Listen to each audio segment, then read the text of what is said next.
ikibazo gikomeye cyane nyuma y'umunsi wa Rayon Day waraye ubaye ku mugoroba. Abantu benshi cyane batangiye kuvuga bati Rayon Sport yaje kuba yishyura amafaranga ikipe ya Gor Mahia kugira ngo ize kuba yakwitsindisha, maze Rayon Sport ize kugaragara nk'ikipe ya danje, nk'ikipe ikomeye cyane. Ariko tugiye kubanza twinjire mu mateka neza turebe uyu munsi se abantu bari kubivuga, bamwe na bamwe dushobora kuvuga ko ari ba mukeba ba Rayon Sport bari kubivuga babitewe n'iki cyane. Wenda ikintu turi burebeho nuko Rayon Sport ubwo yigeze kuba yatsinda muri Rayon Day ni umunsi umwe gusa ubwo yakinaga n'ikipe ya Gasogi United, biza kurangira n'ubundi Rayon Sport ije kuba yatsinda ikipe ya Gasogi United. Andi makipe yose yagiye asa n'ubundi byarangiraga Rayon Sport ije kuba yatsindwa, maze ibyo ngibyo akaba aribyo abantu baza kuba bagendera bakavuga ko ikipe ya Gor Mahia yaje kuba yakishyurwa amafaranga, maze bityo ibyo bigatuma Rayon Sport igirira ikikaza kuba yitwaye neza cyane. Ibyo ngibyo rero tugiye kuba twabireba, ariko ibi byose kugira ngo tubirebe tugiye kuba twakinjira mu mateka, maze tugende tureba uko Rayon Day yavutse ndetse n'uko yatangiye kugeza uyu munsi mu mwaka wa 2023 yaje kuba yegukana n'ubundi iki gikombe inshuro ya kabiri, ubwo ni nyuma ya Gasogi United. Wenda reka turebe duhere mu mwaka wa 2010 ndetse na 2016. Mbere yaho n'ubundi habagaho imikino ya gicuti yo kumurika abakinnyi ndetse na rimwe kuba bakerekana n'imyambaro ndetse bakerekana n'abaterankunga bashyashya, ariko nta gikorwa ngarukamwaka cya Rayon Day icyo gihe cyabagaho. Naho mu mwaka wa 2017 ndetse na 2018 igitekerezo gikomeye mu gihe abafana ba Rayon Sport barushagaho kwiyongera, hatangiye kuvugwa igitekerezo cyo kugira umunsi wihariye uhuza abafana ndetse n'ikipe mbere ya shampiyona, nk'uko amakipe akomeye muri Afurika abigenza. Icyakora icyo gihe ntihari haratarabaho n'ubundi Rayon Day yemewe. Naho mu mwaka wa 2019 nibwo bwa mbere Rayon Day yaje kuba yabaho, habaye umukino wo kumurika ikipe ndetse n'imyambaro mishya. Abafana bahuriye hamwe mu birori bikomeye.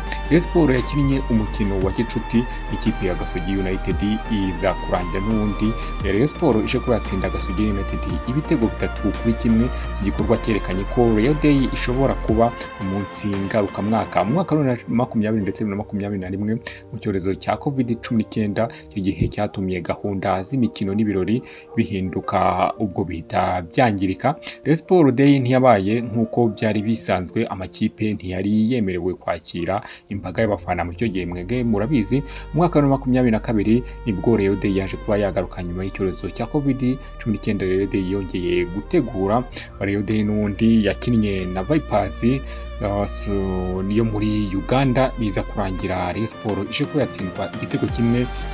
N'ubundi hongeye kumurikwa imyambaro ndetse mishya, hongera kumurikwa n'ibindi bikorwa n'ubundi bigiye bitandukanye n'ubundi bikorwa kuri Rayon Day. Mu mwaka wa 2023 hongeye gukomezaho n'ubundi Rayon Day yaje kuba yakinwa, ariko iza gukinwa n'ikipe ya AFC Baye Leopard yo muri Kenya. N'ubundi biza kurangira umukino warangiye aho Rayon Sport itsinze igitego kimwe cya Leopard, ndetse ibi biza kurangira Rayon Sport ije kuba yatsindirwa kuri penalty.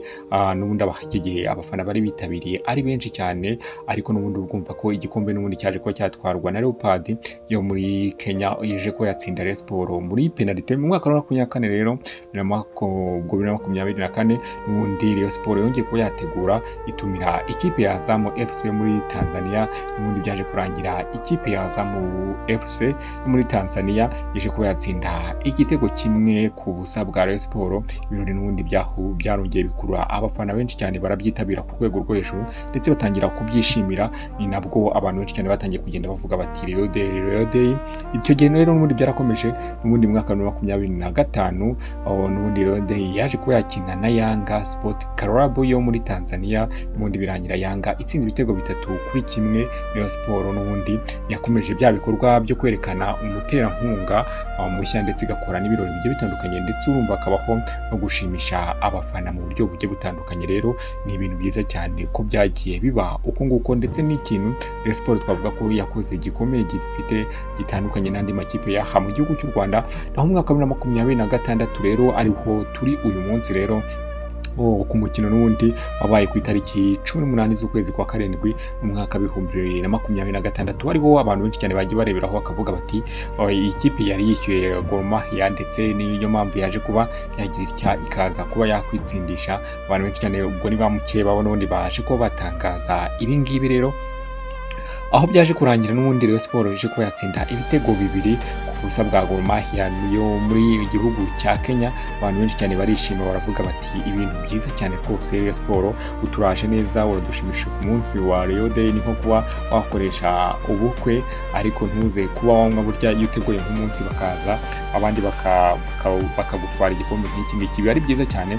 Ariko nanone ku rundi ruhande uramutse ukihariye n'ubundi abantu bakagombye kuba bakora kuvuga amagambo bavuga bati n'ubundi kuri Rayon Day n'ubundi igikombe Rayon Day iraza kuba iraza kuba yagitwara, ariko kuba Rayon Sport habaho igikorwa nk'iki ngiki kaza kuba yatsindwa andi makipe akaza kuba yatwara iki gikombe akakijyana, ni ibintu byiza cyane byerekana ko imisifurire ibiri yemewe ndetse n'uburyo bwo gukina buba bwizewe buba bumeze neza cyane, kuba ireka n'abandi bagakoramo. Ariko urumva ko guhera icyo gihe yatsinda Gasogi yongeye kuba yatsinda uyu munsi rero, ndetse twavuga ko ari ibintu byiza cyane byerekanaga ko muri Sekafa izitwara neza. Nibyo abantu benshi cyane bagiye mbona bahuza bakavuga bati Rayon Sport muri Sekafa noneho ishobora kuzagira ishobora kuzitwara neza cyane. Umukino rero ni uko wakiye ugenda, hari byinshi cyane byagiye bigaragaramo, hari abantu wabonaga ko bari bitabiriye ku rwego rumeze neza cyane, wabonaga ko rwose Rayon Sport yongeye kugarura gutuma abantu bongera kuba bakongera kwishima rwose. N'ubundi igitego cya mbere cya Rayon Sport cyaje kuba cyatsindwa n'uwo bita Atiso, naho icya kabiri cyaje kuba cyatsindwa n'uwo bita Fabio Nkundimana.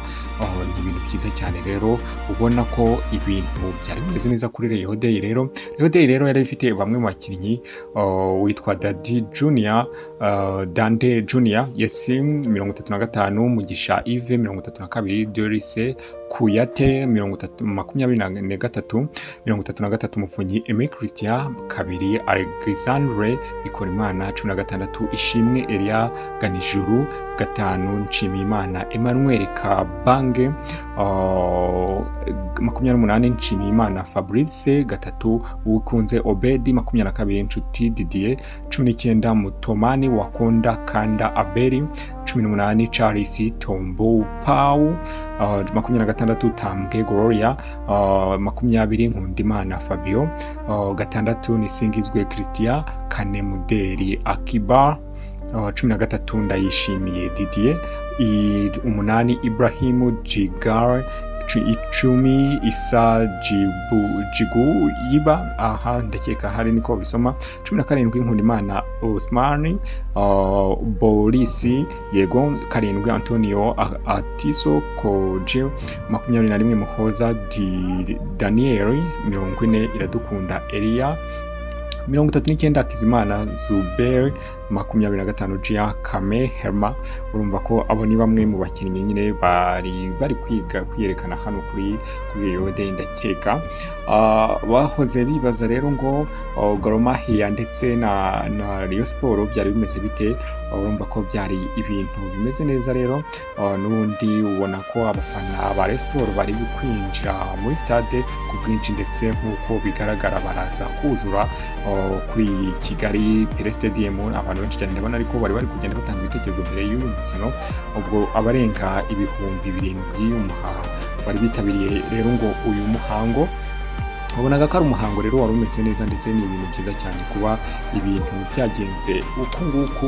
Ni ibintu rwose byashimishije mw'abantu mwe, ni ibintu byari bishimishije. Ubwo ikindi kintu twareba hano kuri Rayon Day, ikindi twareba nuko amakuru mashya nuko hari umuterankunga nabonye Rayon Sport yungutse Beckham. Ni ibintu byiza cyane nabonye, ari ibintu byiza cyane.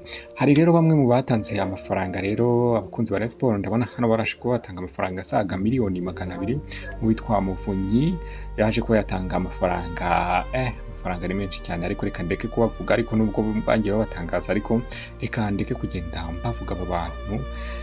Reka twebwe tubihorere twe kubavuga. Ariko ndakeka ko umuntu amafaranga yagiye yitanga nk'umuntu waje kuba yabikora, ntabwo ari ibintu byiza cyane ko yari kuza kubikora, kuko bigaragara mu buryo butari bwiza. Hari ndakeka ku ruhande rwanjye, ariko ubwo nta kundi, reka tubisibukira aha ngaha. Ubwo rero nuko byagenze muri Rayon Day iriza kurangira, igikombe kije kuba cyatwarwa na n'ikipe ya Rayon Sport, ubwo ku nshuro ya kabiri kuva yatangira gutegura ibi bihembo byayo n'ubundi bya Rayon Day. Ubwo n'ubundi ibihembo twavuga ko ari ibintu byari biteguye neza, ndetse ibintu byiza cyane.